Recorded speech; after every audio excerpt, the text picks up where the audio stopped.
Hello everybody and welcome back to a lovely video of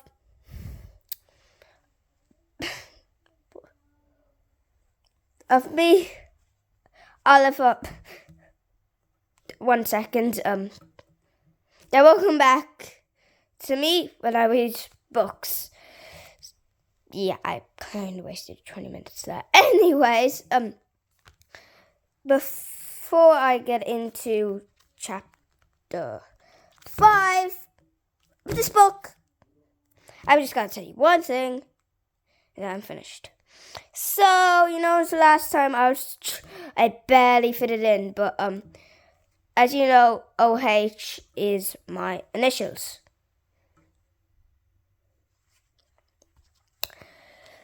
So that's why it's called O Book. That was what I was trying to fit in. You might have missed it. If you didn't, that's fine. So, anyways, if you haven't watched the last video, watch it now. Otherwise, just skip it. But we'll just start at chapter 5. Okay, let's get into this video. Okay. Why am I watching this? I have no idea. Probably because the last 10 minutes of my life got wasted. Anyways. Okay.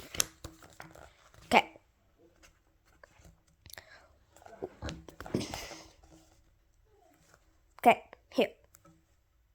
Okay, that. Now, remember when I said George and Howard's silly streak got them into big trouble once? Well, this is the story of how that happened and how some huge pranks and a little blackmail turned the principal into the coolest superhero of all time.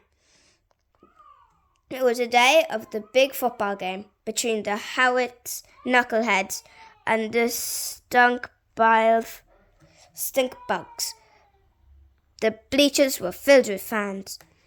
Durham Howards Elementary School sign. See our big football game today.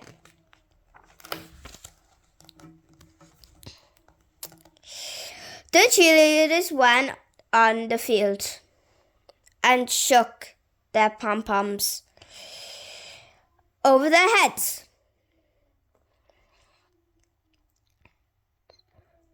A fine black dust drifted out of their pom-poms and settled all around them. "Give me a K," shouted the cheerleaders.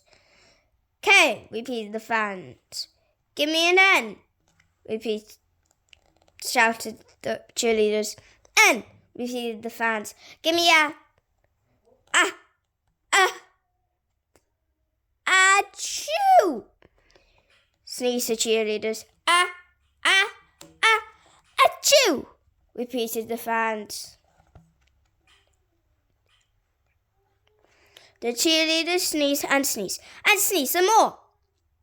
They couldn't stop sneezing. "Hey!" shouted a fan in the bleachers.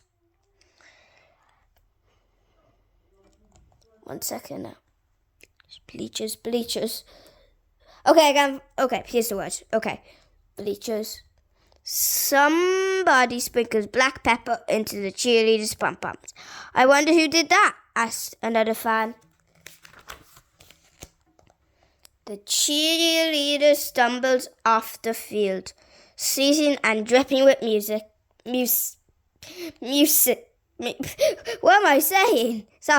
Mucus, as the marching band members took their places.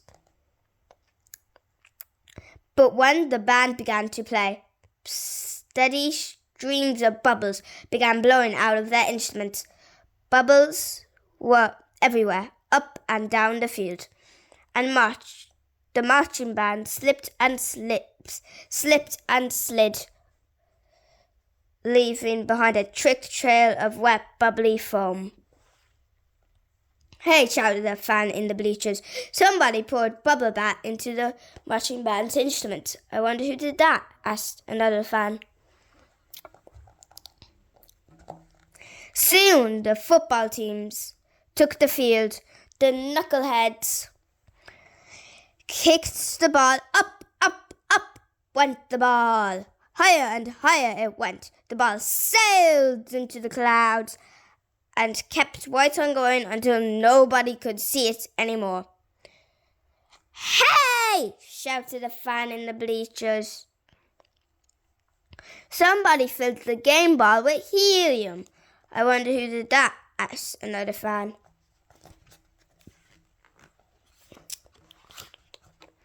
But the missing ball didn't make any difference, because at the moment, the knuckleheads were rolling around the field, scratching and itching like crazy. "Hey!" shouted the coach. "Somebody replaced our deep, hitching music rub lotion with Mr. Prankster's extra scratchy itchy cream. We wonder who did that," shouted the fans in the bleachers. Sorry, I tried to do my best voice. Anyways, the whole afternoon went on much the same way, with people shouting everything from "Hey! Somebody put sea monkeys in the lemonade!" to "Hey! Somebody glued all the bathroom doors shut." Before long, most of the fans in the bleachers had gotten up and left. The big game had been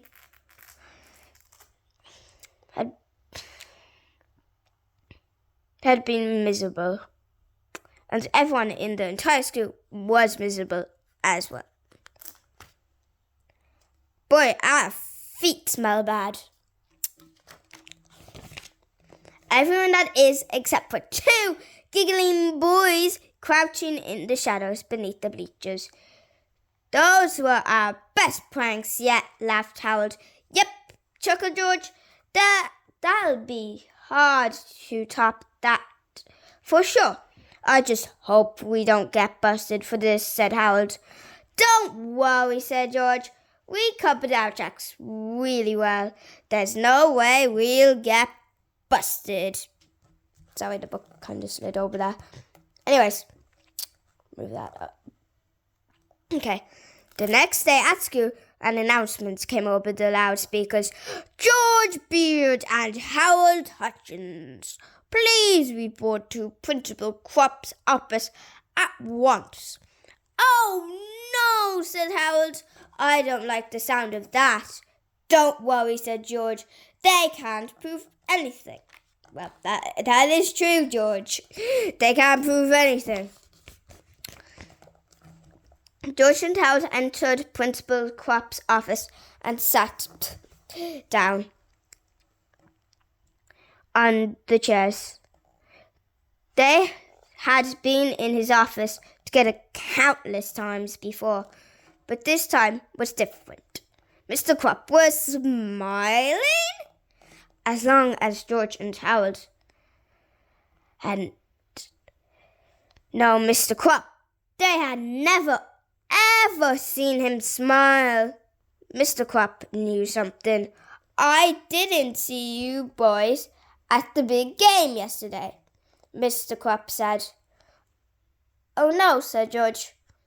"We weren't feeling well." Yeah. Howard stumbled nervously. We went home." "Ah, that's too bad," said Principal Crop. "You boys miss our good games." George and Howard glanced at each other and gulped and tried hard not to look guilty. "Luckily for you, I have a videotape of the whole thing." One second now. Think. Mr. Crop said he turned on the television in the corner and pressed the play button on the VCR.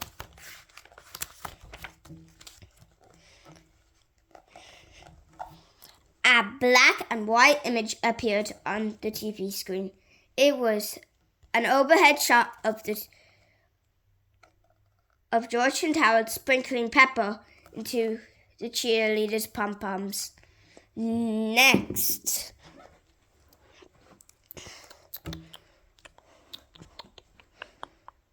came a shot of George and Howard pouring liquid bubble bath into the marching band's instruments. Bad, George and Howard, bad! Yeah, I should probably just do the book. I'm kind of wasting some time. How do you like the Pure Game Show? Asked Mr. Crop with a devilish grin. George eyed the television screen in terror. He couldn't answer. Howard's eyes were glued to the floor. He couldn't look. The tape went on and on, revealing all of George and Howard's behind the scenes acts. But now both boys were on the floor, squirming nervously. One second. And dripping with sweat. Mr. Crop turned off the TV. I might have a few stops in this book. It's just because either I need to take a breather or otherwise I just don't know the word properly and I need a few seconds to know what the book is. The word is. Anyways, back to the video. You know, he said, ever since you boys came into this school, it's been one prank after another. First, you put disgusted frogs in the Jell-O salad at the parent-teacher banquet. Then you made it snow in the cafeteria. Then you would all the intercons so they played with all Yankee songs full blast for 6 hours straight for 4 long years. You two have been running amok in the school, and I've never been able to prove anything until now. Mr. Crop held the videotape in his hand. I took the liberty of installing tiny video cameras all around the school. I knew I'd catch you two in the act one day. I just didn't know it would be so easy. 1 second now. Okay, one more chapter. Mr. Crop sat back in his chair and chuckled to himself for a long, long time. Finally, George got the courage to speak. What are you going to do with that tape? He said. I thought you never asked, said Mr. Crop. I've thought long and hard about what I should do with this tape, Mr. Crop said. At first, I thought I'd send copies to your parents. The boys swallowed hard and sank deeply into their chairs. Then I thought I might send a copy to the school board. Mr. Crop continued. I could get you both expelled for this, but the boys swallowed harder and sank deeper into their chairs. Finally, I came to a decision.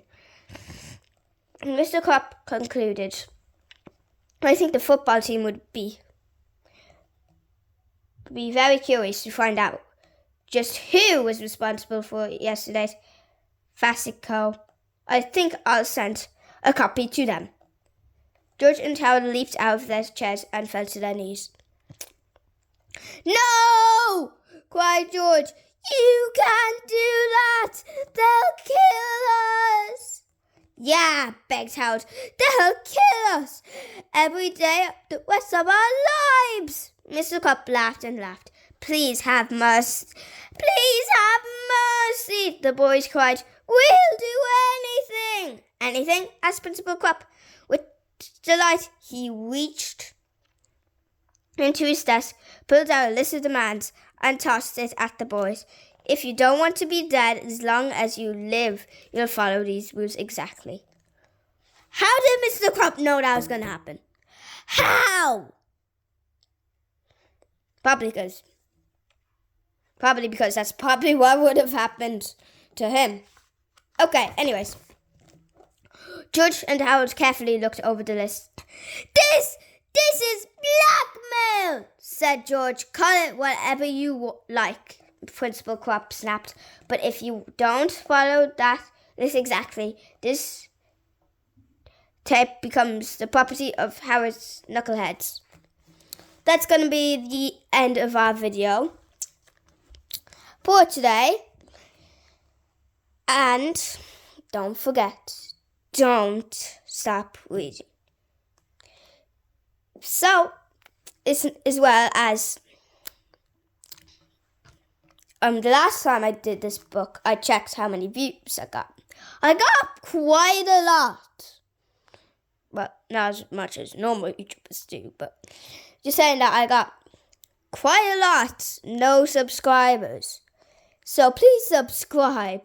But the people that liked, I'm extra credit. That I really appreciate that now, because no one needs to do that, as most YouTubers want subscribers. So thank you. I'll see you in the next video. Bye.